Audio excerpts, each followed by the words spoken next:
today I have with me Dhawal Ashar, the head of sustainability at the World Resources Institute.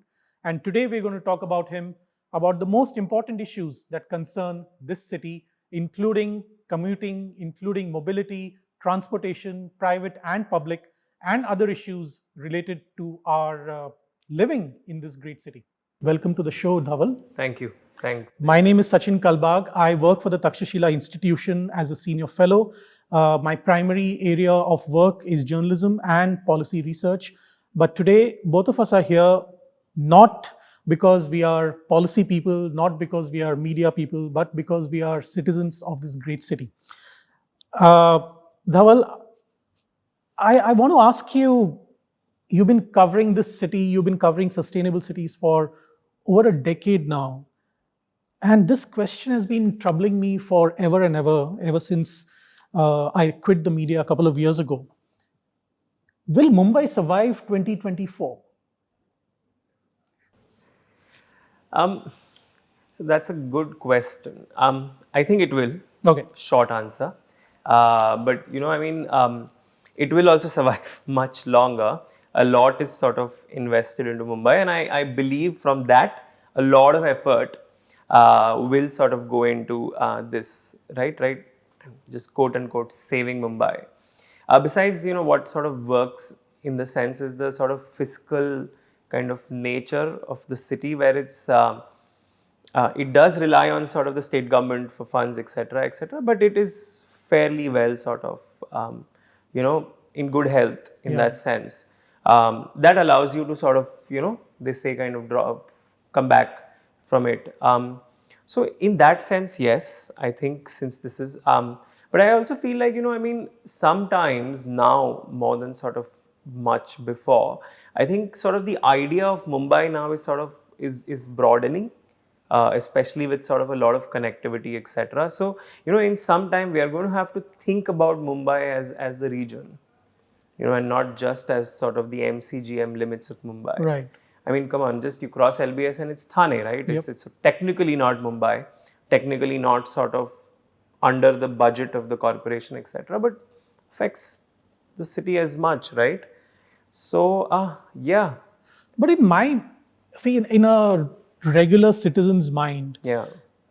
Mumbai is a confluence of millions of things. And I want to talk specifically about 4 or 5 things that affect the common person, as we call her or him. Mobility. We look at issues that are, going to work. Traffic jams in the city, and because of traffic jams, carbon footprints going up. We look at public transport as as the backbone of the city, but at the same time, we wonder, where is public transport going right now, given the fact that everybody is after COVID going back to work, and it's really, really difficult to reach office for many, many people. Correct. At the same time, we've got multiple infrastructure projects coming up in the city, which are essentially looking at mobility of individual vehicles. We are not looking at, apart from the metro, we are not looking at a large-scale, transport solution. But you've been working on transport policy for so many years now. Do you think, and I want to put you in a bit of a spot here, do you think we are in the right direction? 1. And 2, 2025 onwards, when much of the metro will be ready, do you think that things will get better, or just the fact that there are so many people coming in and coming, and in fact it will attract more and more people to the city because of the growth of the fiscal part of Mumbai? Where's that going?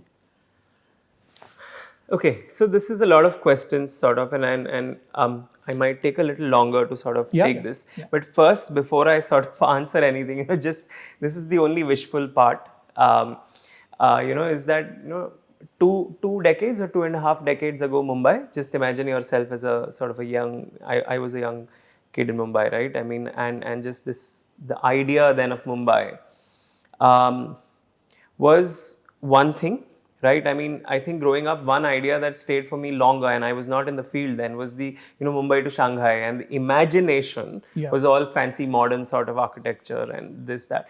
I actually ended up doing civil engineering, right? So my motivation was also all of these things. It was only now in the last decade when I start to see sort of this differently. What I'm trying to say though is, the Mumbai sort of shift started 2.5 decades ago, when we sort of, went the route of upgrading road infrastructure. Right. Right? So, augmenting road capacity. See, Mumbai has always been a very sort of compact city, right? So, compared to Delhi or even Bangalore, for that matter, Hyderabad even, our sort of road density is not as high and can't be so. I Yeah. mean, therefore, sort of this per kilometer density of people is extremely high. Um, Even today, we are sort of largely called as, Mumbai is a public transport city. But I believe that that's sort of, we had a bit of a vacuum there. We used to be a public transport city. Convincingly. In the year 2000, 2002, 3, if someone said we're a public transport city, yes. Across the aisle, yes. Yeah. If I recount my trips over there, all the trips were walking and public transport. Um, we've had a bit of a gap there, right? And our sort of, on the supply side, we worked on road infrastructure. Yeah. Within that also, what we did is we worked on augmenting north-south, right? While Mumbai kept growing east-west. What that did is that put us through a loop, right? Simple example, if I give you, you build a flyover over a very, very busy junction, which means you get this vehicle population to bypass that junction, only to send them to another one, right? And you realize, oh my God, I need another one. This is a very simple explanation, but I believe is not too off either.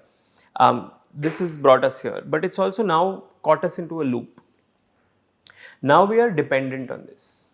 Our transition from here is not going to be swift, Yep. is not going to be overnight, right? Just as an example, some time ago, they shut the Sion flyover, right? The one for maintenance or something. Jams were like, I'm using the word jams very loosely, but travel time delays, if I should use, were like 2.5, 3 hours. People were taking, instead of 45 to 50 minutes. What does that mean, right? Is that currently in our network, right? You imagine these links. So that Sion flyover is a link in the network. In the main network, if there is a problem on any link, its current impact is very high. Right. Also, sort of, there is so much demand, right? Oh my God, Mumbai madhe zata, you can't go, traffic congestion, jams, etc. So this becomes a problem for the system. Now it's the system's choice to address it. There are two ways, obviously, right? You either sort of address by augmenting road capacity, Right. or by address by augmenting public transport.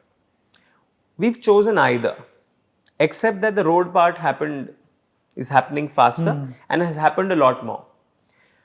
However, this is just sort of wishful, and where the statement I wanted to make is, if we had chosen a slightly different part then, I'm just making a very broad comparison to any European walkable city, we could very well have been that.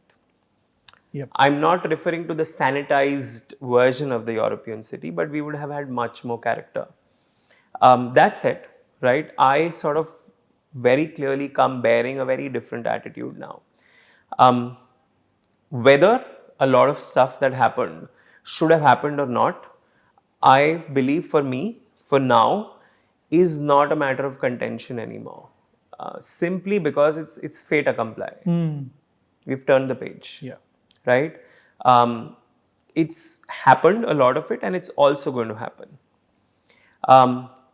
Now, this transformation happening right now is unprecedented, right? Just augmentation of road traffic infrastructure to sort of just today's, I think yesterday was the Maharashtra budget, right? Where sort of, even the coastal road that was from Warsaw to Dahisar now and in ambition is being Going announced in beyond. Palghar. Yep. Palghar is way north. About 60 kilometers ahead. Yeah. Right, and a 1.5 lakh crore outlay. Whether that happens in the future or not, yet to be seen. It'll depend a lot. But looking back 20 odd years, a lot of plans that were proposed, we are now realizing is happening. Right. But for me, the silver lining also and the big opportunity, right, is also we are also now building unprecedented sort of measure of public transport capacity. And the reason I say now, going ahead, we are going to have to sort of think MMR is because this sort of 300 odd network spans the MMR. Add to that, and I hope this is with fingers crossed, I say, but also with some caution, but add to that about 10 odd thousand buses, if that sort of hit the streets of Mumbai. And I use this word carefully, okay? I'm not saying that it will dramatically transform Mumbai. I'm saying that it has the potential to dramatically transform the landscape of Mumbai. The difference or the sort of the missing link there is going to have to make sort of a city that is very, very walkable. And the thing is, it's very easy to say, okay, that walkable hona chahiye. But it's not easy to sort of come 2024 Mumbai's contestations to do. Because it also, I'm in my mind, as a citizen, I'm thinking, you've already done this much. Yeah. You can't like completely demolish it and do a complete overhaul of the city because that's impossible, right? So we've got to work with whatever we have and yet look at the population of the city going from 15 to 20 million to maybe 25 to 30 million in the next 10 to 15 years. And we ought to plan for that. And in which case, it requires a multi-pronged approach to public transport itself. It's not just the local train, it's not just the metro. No. It has to be a multiple, multi-pronged approach to just public transport itself. And to my mind, I mean, as someone who's grown, and seen the city through the 1980s and 1990s when we had literally, large walkable areas, and now you can't even walk. I'm scared of taking my mother onto the street because I don't know whether one vehicle will come and hit her. And this is not a fear of my own. I mean, it's a fear of a lot of people, and which is why there are so many cars, and people are afraid of walking. And that's not what a city should be. I mean, a city should encourage walking. A city should encourage looking at buildings. Paris, for instance, is a highly populated city, but it's an extremely, walkable city. Yeah. I mean, I don't even want to talk about cities in the Netherlands or elsewhere. But comparatively, where a large population of France is concentrated in the Paris region, they've still managed to keep the old city charm alive, and they've kept the La Défense and all of that outside the city, which means that the architecture is retained. So you get the feel, the one that you spoke about, the charm of the city is retained. So, I mean, all those challenges will need a multidisciplinary approach from a policy perspective, right? So, if you as a policy person are talking to politicians and interacting with them, how do you approach this from the side of, and I'm asking you to take my side right now, is how do you take the side of the citizen who wants to go to work and come back to his family or her family in one piece without facing the stress that she's facing right now? Yeah. Okay, so let me start with the population part that you said, okay? So, this thing that we are sort of slated to have a much higher population is actually not true of the Mumbai Municipal Corporation limits, the BMC limits. I'm talking Dahisar to Kolaba, Mulund to Kolaba, Chembur, Mankhurd to Kolaba. That growth is going to happen or is slated to happen across the MMR. That's right. We don't have a very recent census, so not easy to quote the difference from 2011. But to quote subsequent municipal commissioners around the time that DP happened, right? And I think it's pretty out in the open, right? Is that Mumbai city will actually see a decline. Right. Yes, a lot of people will sort of come into Mumbai, etc. But I also don't believe that's also going to be a lot more than we are. In that context, I believe this is becoming a large quality of life problem. One of the big quality of life sort of things that you mentioned is, when am I going to be able to get from A to B, whatever your A may be, whatever your B may be, safely? Yeah. Like, I'm so scared. I am scared to send my mother now doesn't live in Mumbai, but when she's here, just every time I end up telling her, just cross it, just cross carefully, okay? Just, I think this is, I'll just go back to what I was saying, right, Sachin, is that there's no easy way out, by which I mean this is now a longer term problem. Yeah. We will have to have a slightly longer term outlook here. See, everything that you and I are speaking right now, we are speaking in the context of Mumbai street space, compound wall to compound wall. Now, this space is limited, and there are a million contestations.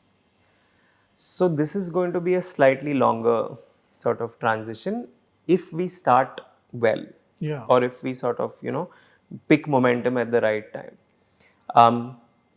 Simple example I'll give you is of the parking. Road capacity augmentation, which is just building more roads, doesn't just happen in isolation or in a vacuum. With that grows the number of vehicles. Vehicles, yeah. Today Atal-Sethu is definitely adding quick, amazing capacity from Ulve, or maybe by extension Panvel Kamothe, Kharghar maybe not, but anyway, to south of Mumbai. But it's also sort of limited in its utility, in the sense that I live in Andheri. For me to kind of, if I have to go, just come to Govandi, come back, may not always be the right thing. Now, you've built extremely expensive infrastructure. Atal-Sethu's success right now is sort of quoted in the number of vehicles that use it, which is great. It should sort of be such. But the context should be is the number of vehicles that it took also out from existing networks and allowed the others to sort of go, and therefore lesser fuel consumption. But that denominator is not yet measured. So can't be reported. But if you see this carefully, it also in some ways is a way that, we are inducing demand. Now, the thing about demand also is that it's happened, okay, from 2002, if you see the graph to 2022 of our vehicle population, it is, I'm not exaggerating, it is literally that. We're at 42, 43 lakh sort of automobiles right now.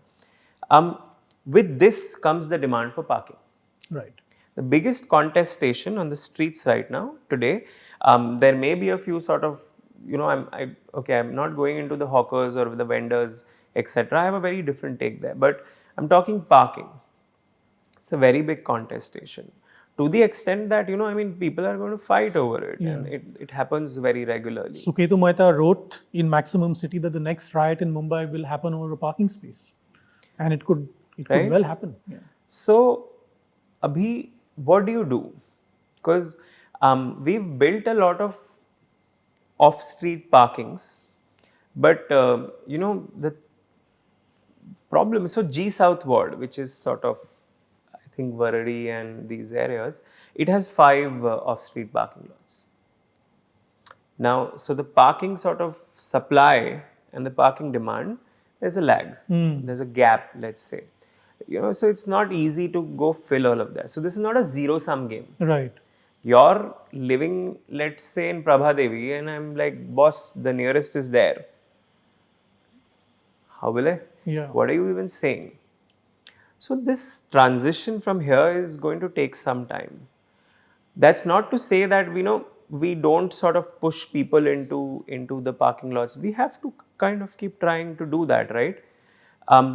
Coming back now to your point about, from a common Mumbaikar's point of view, like, how will I get from one place to? I feel like this is also where there is a huge disparity. depends on who the common Mumbaiker is. Now, I sort of am still kind of privileged a little, but my main mode of transport is still public transport. Always has been. I'm also sort of just big public transport sort of lover in Mumbai, but a lot of people have made their choices. Yeah. Now those choices will have to also shift. The shift can only happen when there is adequate capacity.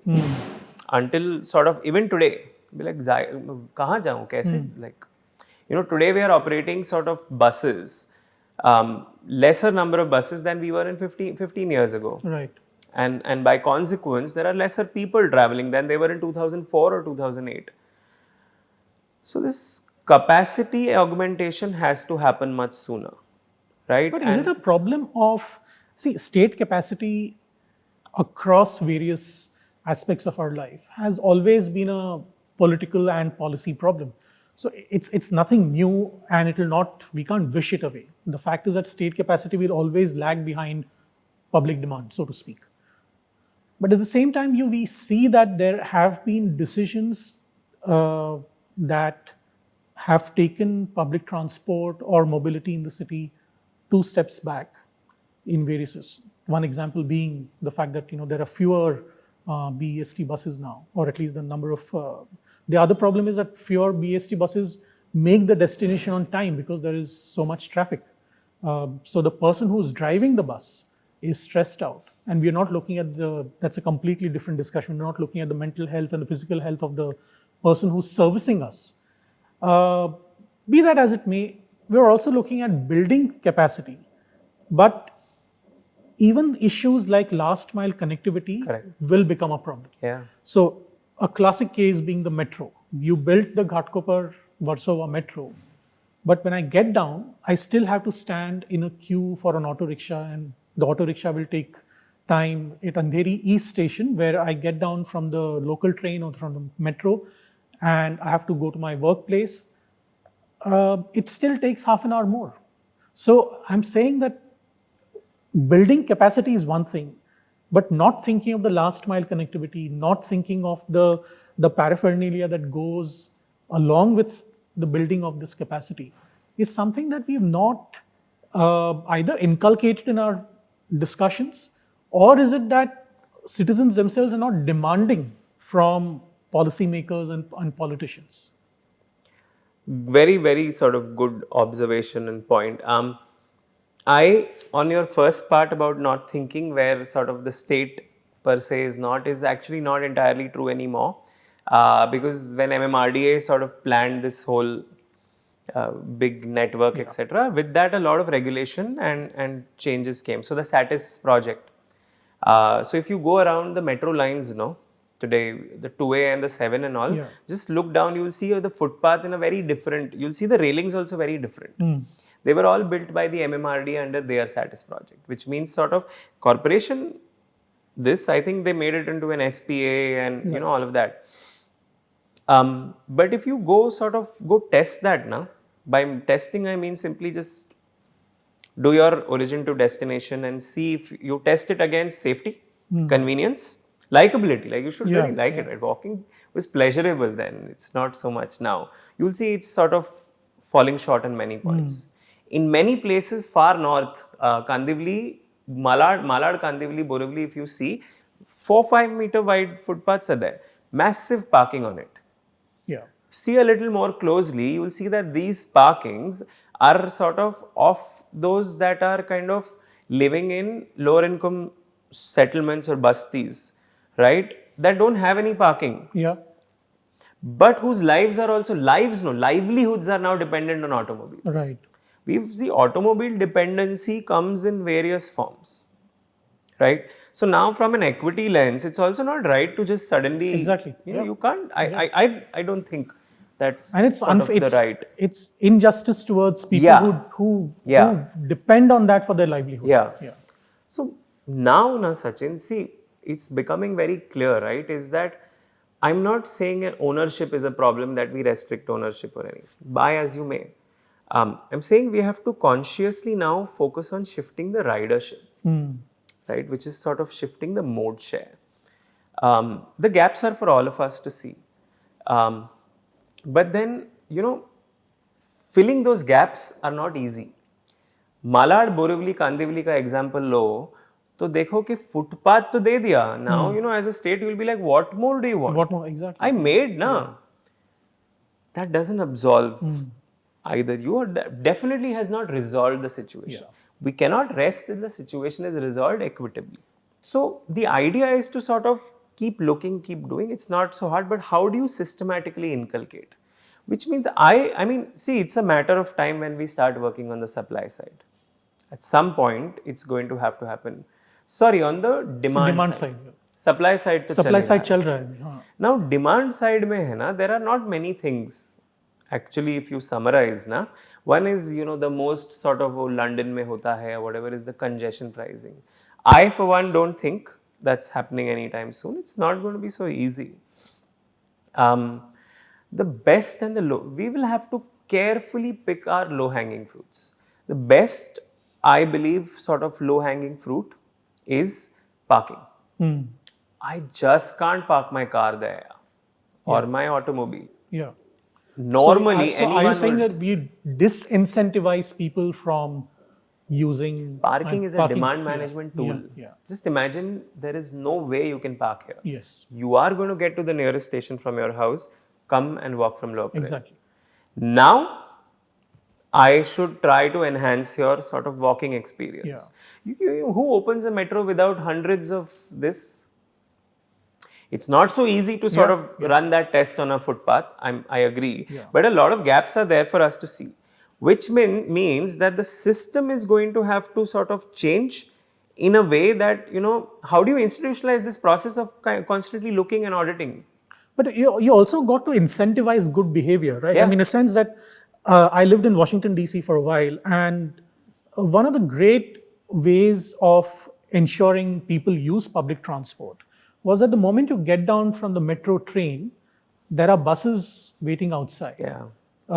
And the bus ticket, if you use the metro recently, for the next half an hour, the bus ticket is at a discount. Yeah. So the state is incentivizing me, the commuter, to utilize public transport.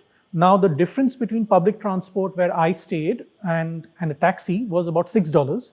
So it was a no-brainer. I had to take the public transport. But let's say the difference between public transport and the taxi was $2, and I had to reach my house early. Then I would probably take the taxi back home. Right? But the discount is an attraction enough for me to wait in the queue for the next 10 minutes, take the bus, go back to my family. Yeah. But it ensures that state has ensured that the last mile connectivity is there till the doorstep of my building. Right? Now, of course, in Mumbai, because it's far more congested, you can't expect doorstep to doorstep coverage. But how do you bring in good behavior by incentivizing that good behavior? Yeah. Are there any policy tools that politicians can use or administrators can use to inculcate that behavior over maybe it takes a generation, I don't know. Yeah. So, but you ought to have some incentive to make those people, make all of us ditch the auto rickshaw or ditch the taxi where we are just going one person, or ditch the car, take the public transport, get down, walk. How do you build all of that? Good question. See, in terms of policy tool, I don't think there's sort of a magic wand. The municipal corporation does not have to provide this service as an essential service under the MMC Act. Right. So they are providing the 18 services that they have to. Now, the first thing is to ensure adequate supply, which is a problem right now. And the auto rickshaws in that context, in the suburbs of Mumbai, are actually running the city. They are the best indicators of demand. Yeah. Why would they stand where there is no demand? Yes. They will figure out in 2 days where the demand is, right? See, the idea is to offer alternatives. Mumbai has always been about alternatives. That if I just take a detour about congestion, first of all, nobody can solve congestion. Yeah.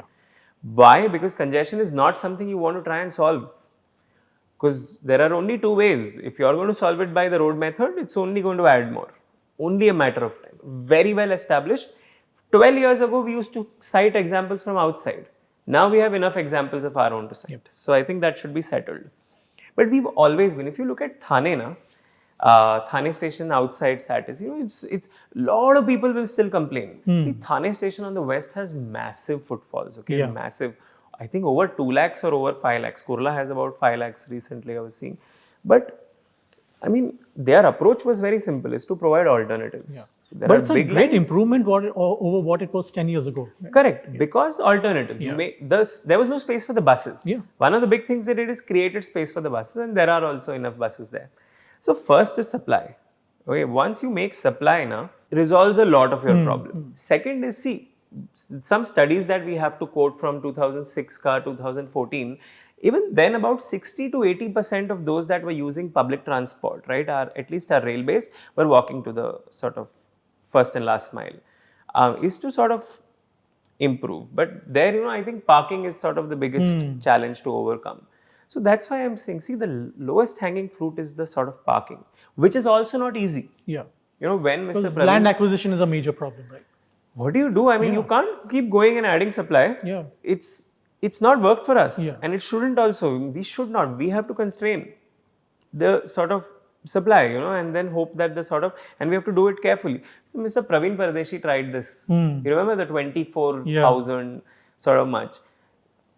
Not very far from here, near Elphinstone, I think there was that one area where just they didn't implement it. Residents were like, boss, I am paying road tax. You should give me parking. Yeah. So in a court of law, you could very well argue. Yeah. Why not and all. So this is very contentious. But that's why I'm saying sort of, it's not easy, but it's sort of doable. Yeah. It's worth attempting. It has benefits that are sort of massive. Right? The other, I was saying, right, is that this is sort of a longer term, is one of the things that I really think we should do right now is just, we don't understand the extent of the problem. Because we don't know who's moving where and how. Yeah. In a non-invasive or non-intrusive way, I mean. Our last sort of study was from 2014 published and survey from, so our travel patterns were then, we have a kind of an idea. But we need to now sort of build a system where we are able to understand travel patterns. For all 30%, I'm just guessing because this is from the past and not too off, is probably making trips that are less than 1.5 to 2 kilometers. Yeah. In terms of walking distance for an able-bodied person, it's 15 to 20 minutes, which was never a problem for anyone from Mumbai then, right? And which will never be a problem for any human being per se, if it's a very nice walkable environment. Just imagine sort of the benefits that it can have. But people tend to take either an auto rickshaw or a two-wheeler. Because it's also even for not that 1 kilometer. Yeah. Now it's not easy. Transforming. See, Pune is very blessed, right? Pune is blessed with this weather and, very sort of flat landscape. Amazing city to completely convert into an Amsterdam with cycling. You're going to have to contest with motorcycles. Yeah. You're going to have to contest with the advantage that your motorcycle offers, which is not having to pedal, which is start from your home and right there. Not easy. I mean, you can't impose this on millions of people. They'll be like, Mika Shala, why should I? So we have to keep offering sort of these, right? And just, I seriously think is that we need certain landmark projects in this case, which hopefully create a demand of its own. Right. One big opportunity, I still don't think it's lost. I walked here. I would have only walked. The other option would have been to sort of just find a taxi, Sat Rasta and all that. But just from Lal Bagh, I just had to walk like a zigzag pattern. Zigzag sort of pattern, right? Yeah. This entire mill district. Yeah. The earlier, I think one of the plans was to sort of make it so porous and walkable, etc., right? Just another thing is Sivdi to just, I think the western edge, wherever it's 5 or 6 kilometers only. Imagine a really sort of iconic walkable path from here to here. Make it successful, right? Now, I believe that it can create a demand of its own. Most people that are sort of taking Atal-Sethu, they are saying that, we'll have to wait for the Worli-Sivdi connector for it to really benefit us, because otherwise 1 hour at Vadala, we are getting stuck. It's going to happen only. But some of these really iconic projects also, I believe, can create their own demand. We have to put our weight. The hard part, and this is I don't know how to make sense of this. It's very clear. Mumbai's sort of transformation from here to wherever it can be in a way that it is good quality of life is not now about a whole, which means it's not a 1,000 crore, one big project. It is now, this whole is a sum of the parts. Sum of the parts, yeah. Which means that the devil has sort of cut himself or herself into millions of sort of pieces and is residing. Yeah. Now Sachin is going and seeing a devil somewhere, and Sachin's like, it's okay, I can live with it. But if all the people are going to go do that institutionally, then we are living with a larger devil. Right. How do you sort of see powerful people ke liye, one of the big reasons for concrete to happen fast, and now you're seeing all sort of, was powerful people being like, okay, what is Mumbai's biggest problem? Potholes. The media is, pothole and media is, and Mumbai has been a big sort of thing, right? If you are a very powerful person and you're like, okay, potholes, I'm going to resolve this one stroke. Not so easy, right? Now we're like, okay, first we have to fix the utilities.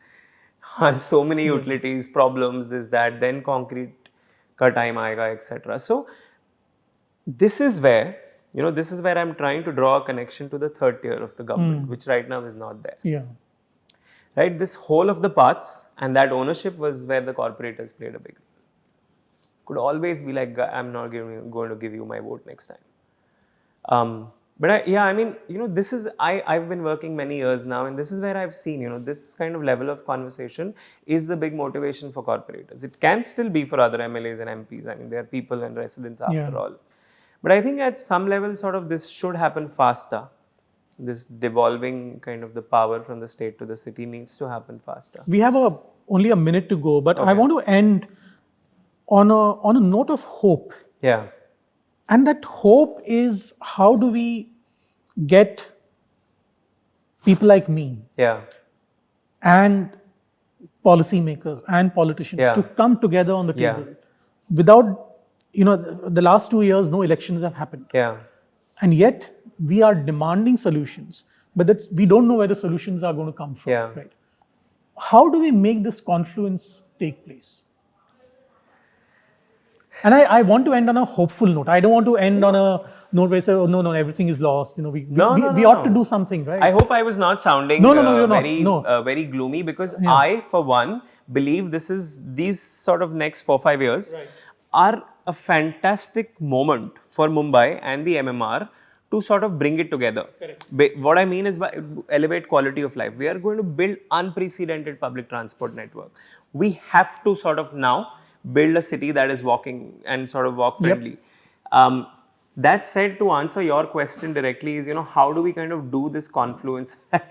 I don't know, but 2003, 2011, I think 2014 or 15 or whatever, Mumbai's had these big trademark events, Mumbai 1.0, Mumbai 2.0, etc. And they were all about 1,50,000 crore, massive. Mumbai 3.0 should be about the sum of the parts. Where, everyone should come together to sort of, and the right sort of experts should display those possibilities and all that. This is our moment, this is really a moment for our city to capitalize on. We are at a very interesting crossroads. We are at an inflection point in that Absolutely. Sense. This transformation that's happening is unprecedented. What will happen after this will be unprecedented. But what is going to be needed to manage this also something we've never done before. Right. So we have to sort of, really, we're building a legacy.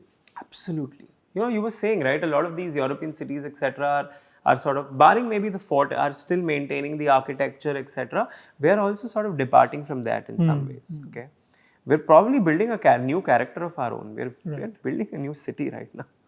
Okay, and I think it can be better, for sure. I think it's a good time. On that note, Dhawal, thank you very much. Thank you, Sachin, for coming to Saving Mumbai. Pleasure. I hope you had a good time. I had a great conversation. Thanks. And that brings to an end to the first episode of Saving Mumbai. Hope to see you next week again. Bye-bye.